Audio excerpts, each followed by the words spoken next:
ఓం శ్రీమాత్రే నమః. ETV life ఆధ్యాత్మిక ఛానల్ ప్రేక్షకులకు నమస్కారం. తమబ్రవీత్ ప్రియమాణో మహాత్మా వరం తవైవాద్య దదామి భూయః తవైవ నామ్నా భవతాయమగ్నిం శృంకాంచ ఇమామనేక రూపాం గృహాణ. వాజశ్రవుని కుమారుడైన నచికేతుడు తండ్రి గారు జరిపిస్తున్నటువంటి విశ్వజిత్ యాగంలో తండ్రి ఉత్తమమైన గోవులను దానం చేయకుండా ఒట్టిపోయిన గోవులను అభ్యర్థులకు ఇస్తున్నటువంటి వైనాన్ని గమనించి ఆ సత్యాన్ని తండ్రికి తెలియజేయాలన్న సంకల్పంతో తండ్రి దగ్గరికి వెళ్ళి, విశ్వజిత్ యాగంలో ఉన్న సంపదలన్నింటినీ దానం చేయాలన్న నియమం ఉంది, నేను మీ కుమారుడిని, మీ సంపదగానే భావిస్తాం కదా, నన్నెవరికి దానం చేస్తారు అని ప్రశ్నించాడు. పిల్లవాడి ప్రశ్న అమాయకంగా ఉంది అని భావించి మొదట సమాధానం చెప్పకపోయినా అదే ప్రశ్న పదే పదే అడుగుతున్నటువంటి కుమారుడి మీద ఆగ్రహంతో వాజశ్రవాసుడు, నిన్ను యముడికి దానం చేస్తూ ఉన్నాను అని ఆగ్రహంగా పలికాడు. తండ్రి మాట నిలబెట్టడం కోసం నచికేతుడు యమపురికి వెళ్ళాడు. అక్కడ యముడు లేని కారణాన 3 రోజులు నిరాహారంగా ఉపవాస దీక్ష చేస్తూ యముడి కోసం వేచి చూచాడు. అనంతరం యముడు తన సదనానికి తిరిగి వచ్చి ఉపవాస దీక్షలో ఉన్న అతిథిని చూచి పశ్చాత్తాపడ్డాడు.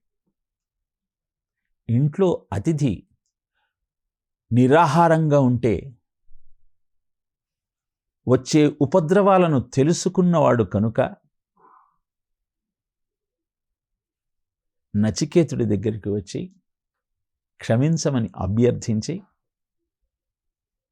దానికి ప్రతిగా 3 వరాలను అనుగ్రహిస్తున్నాను అని చెప్పాడు. నచికేతుడు యముడి అనుగ్రహానికి సంతోషించి, శాంత సంకల్ప సుమనో యథా స్యాత్ వీతమన్యుర్గౌతమో మాభి మృత్యో త్వత్ ప్రసుష్టం మాభివదేత్ ప్రతీత ఏతత్రయాణం ప్రథమం వరం వృణే అంటూ అభ్యర్థించాడు. అంటే, ఓ మృత్యుదేవా, నేను తిరిగి ఇంటికి వెళ్ళిన తరువాత నా తండ్రి నా మీద ఆగ్రహించకుండా ఆదరించేటట్టుగా నన్ను అనుగ్రహించండి అంటూ ప్రార్థించాడు. అనంతరం 2వ వరంగా సమాజ సంక్షేమం కోసం అందరూ ఆనందంగా అనంతకాలం జీవించాలి అంటే ఎలాంటి అగ్ని చయనాన్ని నిర్వర్తించాలో తెలియజేయమన్నాడు. ఏతద్వితీయేణ వృణే వరేణ అంటూ 2వ వరాన్ని అడిగాడు. నచికేతుని యొక్క ఆలోచనకు సంతసించినటువంటి యముడు ఆ అగ్ని చయనాన్ని ఎలా చేస్తే స్వర్గానికి చేరుకోవచ్చో వివరించాడు. అనంతరం నచికేతుడు ఆ విధానాన్ని తిరిగి యముడికి అప్పచెప్పాడు. గురు శిష్యుల సంబంధం ఎంత అద్భుతంగా ఉంటుంది అంటే, గురువుని సంతోషపెట్టాలి అంటే దండలు ఏక్కర్లేదు, దండాలు పెట్టక్కర్లేదు, బంగారం ఇవ్వక్కర్లేదు, ఏనుగులను ఎక్కించి ఊరేగించాల్సిన అవసరమూ లేదు. వారు చెప్పినటువంటి పాఠాన్ని త్రికరణ శుద్ధిగా అధ్యయనం చేసి ఆచరించాలన్న సంకల్పంతో అనుష్ఠానం చేస్తే, దాన్ని తిరిగి గురువుగారికి అప్పగిస్తే అత్యంత సంతుష్టులై మరిన్ని వరాలు కురిపిస్తారు. అదే యముడు చేశాడు. తం అబ్రవీత్ ప్రియమాణో మహాత్మా వరం తవేహాద్య దదామి భూయః. 3 వరాలే నీకు ఇస్తానని చెప్పాను, కానీ ఎంత అద్భుతమైన నిష్ఠతో శ్రద్ధతో నేను చెప్పినటువంటి అగ్నిచయన కార్యక్రమాన్ని గుర్తుపెట్టుకొని మరీ తిరిగి నాకు అప్పగించావు. చాలా సంతోషమైందయా. భూయః వరం దదామి, ఇంకొక వరాన్ని నీకు ఇస్తున్నాను, ఇప్పుడే ఇస్తున్నాను అని తవైవ నామ్నా భవితాయం అగ్నిం. ఈ అగ్ని చయనాన్ని ఆచరించటం ద్వారా స్వర్గానికి వెళ్ళవచ్చు. స్వర్గంలో జరా మరణ భయం లేకుండా, ఆకలి దప్పుల భయం లేకుండా, శోకాతి గో మోదతే స్వర్గలోకే, స్వర్గలోకంలో ఆనందంగా గడపవచ్చు. నేను ఇచ్చే అదనపు వరం ఏమిటి అంటే, అద్భుతమైన ఈ యజ్ఞానికి, ఈ అగ్ని చయనానికి నీ పేరే పెడతాను. నాచికేతాగ్ని అని దీన్ని పిలుస్తారు. అలా భూమండలంలో ఉన్న ప్రజలు ఆనందంతో కలకాలం జీవించాలి అంటే నాచికేత అగ్నిని ఆచరించాలి. తద్వారా నీ పేరు చిరస్థాయిగా నిలిచిపోతుంది చరిత్రలో అని సంతుష్టుడైన యముడు నచికేతుని యొక్క నిష్ఠను చూచి, అతని క్రమశిక్షణ చూచి, అతని జ్ఞాపక శక్తిని చూచి, అతని పితృభక్తిని గురుభక్తిని గమనించి భూయః వరం దదామి అన్నాడు. ఇంకొక వరాన్ని ప్రసాదిస్తూ ఉన్నారు అని చెప్పటమే కాక, శృంకాంచ ఇమాం అనేక రూపాం గృహాణ, ఆయనకు అనేకమైన రంగురంగుల మణులు మాణిక్యాలతో ఉన్నటువంటి హారాన్ని బహూకరించాడు. ఇలా 2వ వరము స్వర్గానికి వెళ్ళటానికి ఎలాంటి అగ్ని చయనాన్ని చెయ్యాలో నచికేతుడికి వివరిస్తూ ఇక అద్భుతమైనటువంటి ఆ యజ్ఞాన్ని ఆచరించే విధి విధానాన్ని తెలియజేస్తున్నాడు. త్రినాచికేత త్రిభిరేత్య సంధిం త్రికర్మకృత్ తరతి జన్మ మృత్యు. ఓ నచికేత, త్రినాచికేతః, ఈ అగ్ని చయనాన్ని, ఈ యజ్ఞాన్ని 3 సార్లు చేయాలి. చేసేటప్పుడు త్రిభిః సంధిం ఏచ్ఛా, త్రిభిః ముగ్గురితో, సంధిం వారి అనుగ్రహానికి పాత్రులయ్యే విధంగా సంధిని, సామరస్యాన్ని ఏర్పరచుకొని పొంది, ఏత్య త్రికర్మకృత్ 3 కర్మలను ఆచరించినట్టయితే జన్మ మృత్యు తరతి, ఈ జనన మరణ చక్రాన్ని దాటవచ్చు. ఇక్కడ గమనించాల్సిన విషయం ఏమిటి అంటే, స్వర్గానికి ఎలా వెళ్ళాలి? ప్రతినిత్యము దుఃఖ సాగరంలో మునిగిన జీవుడు ఆ జరా మరణ భయము, ఆకలి దప్పుల అగత్యము లేకుండా అనంతకాలం జీవించటం ఎలా అన్న విషయాన్ని మాత్రమే ప్రస్తావిస్తున్నారు, కానీ ముక్తిని చెప్పటం లేదు. అంటే మళ్ళీ పుట్టకుండా, మాతృగర్భంలో ప్రవేశించకుండా, నిరతిశయ నిరంతర పునరావృత్తి రహితమైనటువంటి ఆ పరమాత్మ సాయుధ్యాన్ని చేరుకోవటం ఎలానో ఇక్కడ చెప్పటం లేదు. తరతి జన్మ మృత్యువు, జరామరణ భయాలు లేకుండా, జన్మ మృత్యువు అనేటువంటి మాట లేకుండా తరతి దాటవచ్చు కదా అని చెబుతున్నారు కదా. అంటే జనన మరణాలు లేకుండా చాలా కాలం ఉండవచ్చు. క్షీణే పుణ్యే మర్త్యలోకం విశంతి అని చెప్తుంది భగవద్గీత. అంటే చేసుకున్న పుణ్యము అంతమైన తరువాత మళ్ళీ భూమండలంలో జన్మించాల్సిందే. ఇలా త్రినాచికేత త్రిభిరేత్య సంధిం త్రికర్మకృత్ తరతి జన్మ మృత్యు.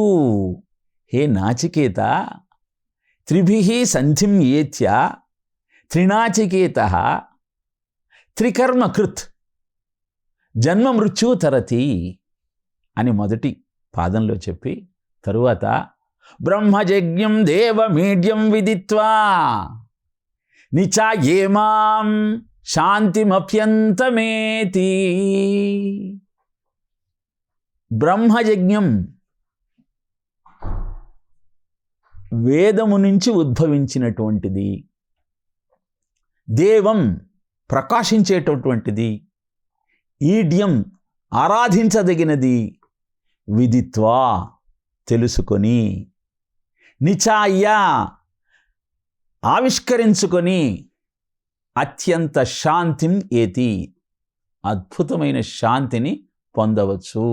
ఈ విధంగా యముడు నచికేతుడికి స్వర్గాన్ని చేరుకోవటానికి అవసరమైన అగ్ని చయనాన్ని వివరిస్తూ ఉన్నాడు. ఇక్కడ గుర్తించాల్సిన అద్భుతమైన సత్యం ఏమిటి అంటే, త్రిభిరేత్య సంధిం, ముగ్గురి అనుగ్రహాన్ని పొంది, త్రికర్మకృత్, 3 కర్మలను ఆచరించి, త్రినాచికేత 3 సార్లు ఈ అగ్ని చయనాన్ని చేస్తే తరతి జన్మ మృత్యు, జనన మరణాలను దాటవచ్చు. మరి ఏ ముగ్గురితో సంధి చేసుకోవాలి అంటే, మాతృదేవో భవ, పితృదేవో భవ, ఆచార్య దేవో భవ. ఈ ముగ్గురి అనుగ్రహాన్ని అనుగ్రహత్రయము అంటారు. తల్లిని సంతోషపెట్టటమే స్వర్గానికి నిచ్చెనలు నిర్మించుకోవటం. ఎప్పుడైతే తల్లి సంతోషిస్తుందో అప్పుడు ఆమె అనుగ్రహం నీకు సిద్ధిస్తుంది. పితృదేవతలు సంతోషించినప్పుడు వంశం వృద్ధి చెందుతుంది. ఆస్తాం తావదీయం ప్రసూతి సమయే దుర్వారశూలౌ యథా నైరుత్యం తనుశోషణం మలమయీ శయ్యాచ సంవత్సరీ ఏకస్యాపి నగర్భభారభరణ క్లేశస్య యస్యా క్షమా దాతుం నిష్కృతిమున్నతోపి తనయ తస్యై జనన్యై నమః. సన్యాసాశ్రమాన్ని స్వీకరించిన ఆదిశంకర భగవత్పాదులు కూడా మాతృపంచకంలో ఆ తల్లి వైశిష్ట్యాన్ని కీర్తిస్తూ ఆ తల్లికి అంత్యకాలంలో అంత్యేష్టి జరిపించారు. ఇలా మొట్టమొదట తల్లి అనుగ్రహానికి మనం పాత్రులము అయినప్పుడే మనకు స్వర్గలోక నివాసం సిద్ధిస్తుంది. ఇక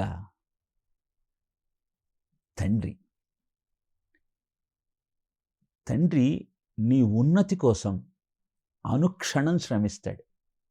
చిన్నతనంలో దేవాలయానికి వెళ్ళినప్పుడు గర్భాలయంలో ఉన్నటువంటి దేవతామూర్తిని నువ్వు చూడలేక అవస్థపడుతున్న సమయంలో, నాన్న నాకు కనపడటం లేదు అంటే, ఆయన భుజాల మీద ఎక్కించుకొని మరీ నీకు గర్భాలయంలో ఉన్నటువంటి ఆ దేవతామూర్తిని దర్శింపజేస్తాడు. అప్పుడు మనకు తెలియదు మనం దేవాలయంలో ఉన్న దేవతామూర్తిని చూస్తూ ఉన్నామనుకుంటాం, కానీ మనం ఎక్కి కూర్చున్నదే ఆ భగవంతుడి భుజాల మీద అన్న విషయాన్ని మరిచిపోతాం. ఇలా ఈరోజు మనం ఉన్న ఉన్నత స్థితికి ఆ భుజస్కంధాలే, ఆ బాహువులే ఆధారం. బాహు అన్న శబ్దానికి సంస్కృతంలో బాధతే శత్రూన్ ఇతి బాహు, శత్రువులను బాధించే సాధనమే బాహువులు. అలా నీ అభివృద్ధి పథంలో ఎదురయ్యేటువంటి శత్రుమూకలనన్నింటినీ తన హస్తాలతో ఖండిస్తూ నీ ఉన్నతికి మార్గాన్ని నిర్మించే తండ్రిని ఎప్పుడైతే మనం సంతోషపెడుతూ ఉన్నామో, ఆ రోజు మనం స్వర్గానికి బాటలను నిర్మించుకుంటూ ఉన్నాం. వారు దేహాన్ని వదిలిన తరువాత వారికి తర్పణాలు ఇస్తాం నువ్వులతో.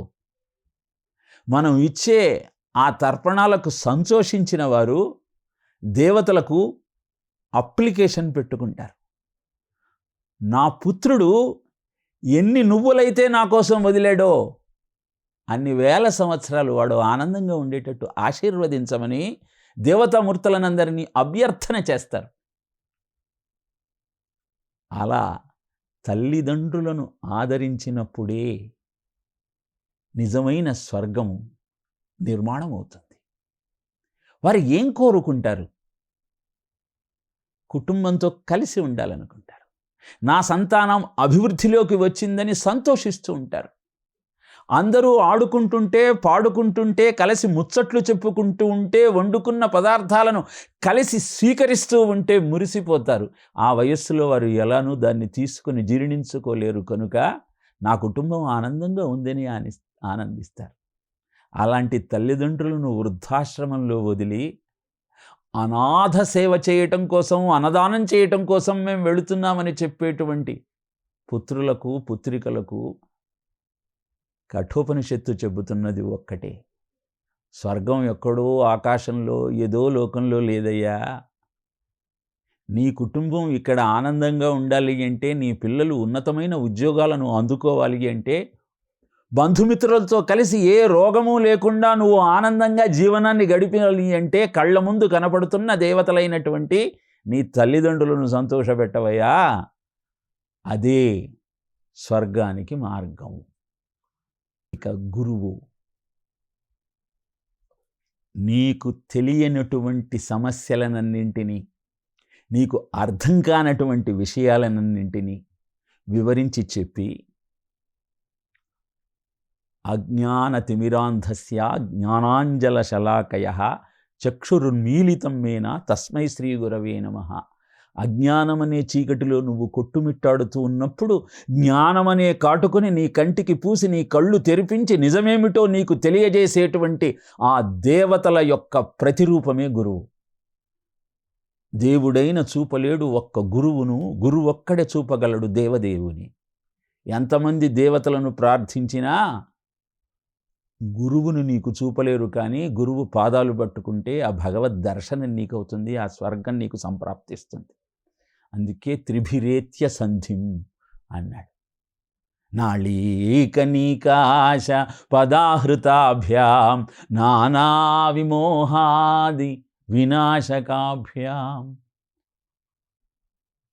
ఇలా నీ మోహాలనన్నింటినీ పోగొట్టి నీకు ఆనందాన్ని అందించే ఆ గురు చరణాలను నువ్వు ఆశ్రయించినప్పుడు స్వర్గం అంటే ఏమిటో నీకు తెలుస్తుంది. కష్టాన్ని తొలగించి సుఖాన్ని అందించి భూలోకంలోనే అద్భుతమైనటువంటి ఆ స్వర్గ సుఖాలను నీకు అందించగలిగిన ఈ ముగ్గురి అనుగ్రహము నీకు అత్యంత ఆవశ్యకము అని తెలియజేస్తూ త్రికర్మకృత్ అన్నాడు. 3 కర్మలను ఆచరించమన్నాడు. ఏమిటా 3 కర్మలు అంటే వేదాధ్యయనము, యజ్ఞము, దానము. వేదాధ్యయనము నీకు అద్భుతమైనటువంటి పరతత్వం ఏమిటో పరిచయం చేస్తుంది.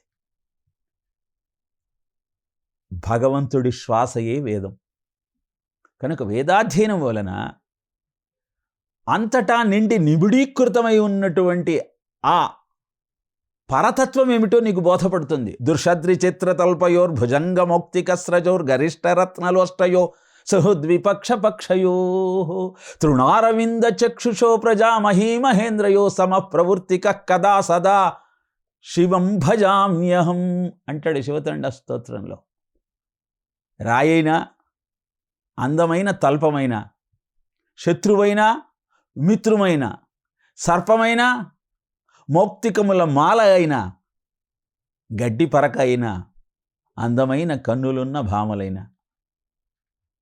సామాన్యుడైన, సర్వాధికారి అయిన అందరిలో ఆ శివ చైతన్యే గమనిస్తూ ఎప్పుడు నేను ఆయనను భజించగలను, పూజించగలను, సేవించగలను.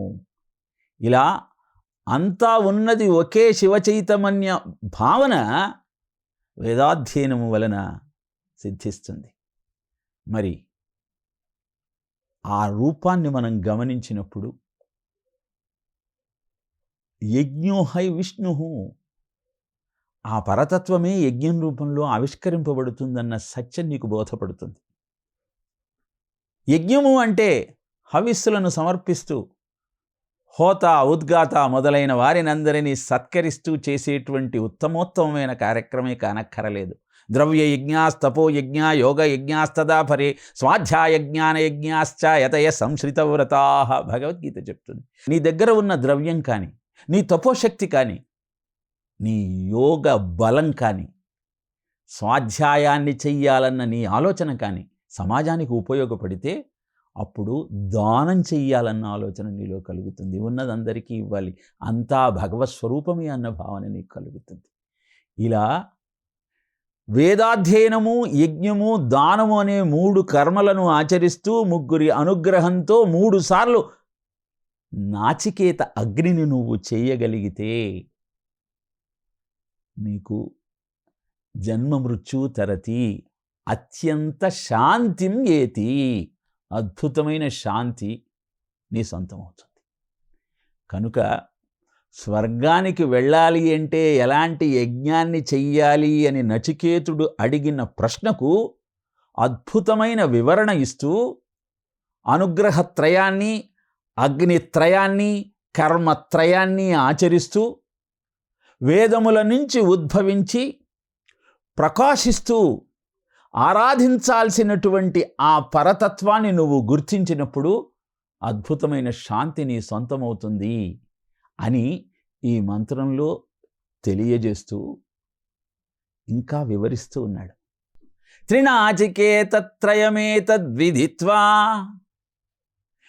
ఏవం విద్వాన్ చినుతే నాచికేతం సమృత్యుపాశాన్ పురతః ప్రణోద్య శోకాదిగో మోదతే స్వర్గలోకే. ఈ శ్లోకంలో, ఈ మంత్రంలో హే నచికేత, త్రినాచికేతః య విద్వాన్ ఏతత్రయం ఏవం విదిత్వా నాచికేతం చినుతే. ఏ విద్వాంసుడైతే ఈ విధంగా త్రికర్మలను 3 సంధిని అంటే వారి అనుగ్రహాన్ని పొంది ఈ నాచికేత యజ్ఞాన్ని 3 సార్లు ఆచరిస్తాడో అతను పురతః ప్రణోద్య మృత్యుపాశాన్, మృత్యుపాశముల నుంచి ముందరే విడుదలై శోకాతిగో, శోకాన్ని దాటి స్వర్గలోకే మోదతే, స్వర్గలోకాన్ని పొందుతాడు. అద్భుతమైనటువంటి విజ్ఞానాన్ని సామాన్యంగా సులభమైన భాషలో మనకు వివరిస్తూ ఉన్నారు. కఠోపనిషత్తు యొక్క గొప్పతనం అది. తల్లిదండ్రులను, గురువును పూజిస్తూ వేదాధ్యయనాన్ని, యజ్ఞాన్ని, దానాన్ని ఆచరిస్తూ 3 సార్లు నాచికేత యజ్ఞాన్ని ఎవరైతే ఆచరిస్తారో వారు మృత్యుపాశాలను ముందరే వదిలించుకుంటారు. మృత్యు అనేది అందరికీ చాలా భయాన్ని కలిగించేటువంటి విషయం. అసలు మృత్యు అంటే ఎందుకు భయపడాలి అంటే, ప్రతి జీవుడు ఈ దేహాన్ని వదిలేసి యమధర్మరాజు చెరలో 21 నరకాలలో భయంకరమైనటువంటి బాధను అనుభవించే ఉంటాడు. ఎప్పుడైతే అతనికి జన్మ సిద్ధిస్తుందో అప్పుడు ప్రాణాన్ని వదిలే సమయంలో అవన్నీ జ్ఞాపకం వస్తాయి. వృద్ధాప్యంలో ప్రవేశించగానే ఏ ఏ బాధలను అంతకుముందు తాను నరకంలో అనుభవించాడో అవన్నీ స్ఫురణకొస్తాయి. దేహాన్ని వదిలిన తర్వాత ఎక్కడికి వెళ్ళాలో తెలియనటువంటి అయోమయ పరిస్థితి. ఎన్నో పాపాలు చేశాం, ఎన్నో అపచారాలు చేశాం, తల్లిదండ్రులను గర్హించాం, వృద్ధాశ్రమంలో వదిలిపెట్టాం, పట్టించుకోలేదు, గురువులను అవమానించాం, దేవతామూర్తులను అపహాస్యం చేశాం, గోవును హింసించాం, పెద్దలను అగౌరవించాం. ఇన్ని పాపాలు చేసిన వాడికి ఏ ఏ శిక్షలు వేస్తారో మనకు గరుడ పురాణం వివరించింది కూడా. ఇవన్నీ జ్ఞాపకం వచ్చి భయం వేస్తుంది. అందుకే సమృత్యుపాశాన్ పురతః ప్రణోద్య, అలాంటి మృత్యుపాశం నుంచి బయటపడి శోకాదిగో, శోకాన్ని వదిలి స్వర్గలోకే మోదతే, స్వర్గలోకం చేరుకుంటాడు. అక్కడ అనంతమైన కాలం ఆనందంతో, జరామరణ భయం లేకుండా ఆకలి దప్పుల గొడవ లేకుండా అద్భుతమైన ఆనందాన్ని అందుకుంటాడు. ఇలా యముడు నచికేతుడికి స్వర్గానికి వెళ్ళే మార్గం గురించి వివరిస్తూ అగ్ని చేయటం వలన చేసే విధానాన్ని తెలుసుకుంటూ ఆచరించటం వలన అద్భుతమైన ఆనందాన్ని అందుకోవచ్చు అన్న విషయాన్ని తెలియజేస్తున్నాడు. ఈ చర్చ అంతా మొట్టమొదట తండ్రి దగ్గరకి ఏ ఆక్షేపణ లేకుండా తండ్రి చేత ఆదరింపబడే విధంగా వెళ్ళాలన్న మొదటి వరము, స్వర్గానికి చేరుకోవడానికి అవసరమైనటువంటి మార్గాన్ని తెలుసుకోవాలన్న ఉత్సుకత రెండవ వరంగా చెప్పబడింది. ఈ రెండూ కూడా ముక్తిని ప్రసాదించేటువంటి సాధనాలు కావు. మరి ఆ ముక్తిని ప్రసాదించే సాధనం ఏమిటి? కఠోపనిషత్తు యొక్క అంతరార్థం ఏమిటి? లైఫ్ ఆఫ్టర్ డెత్ గురించి యముడు నచికేతుడికి ఎలా వివరించాడు? ఈ వివరాలన్నీ మరొక ప్రసంగంలో తెలియజేసే ప్రయత్నం చేస్తాం. ఓం తత్సత్.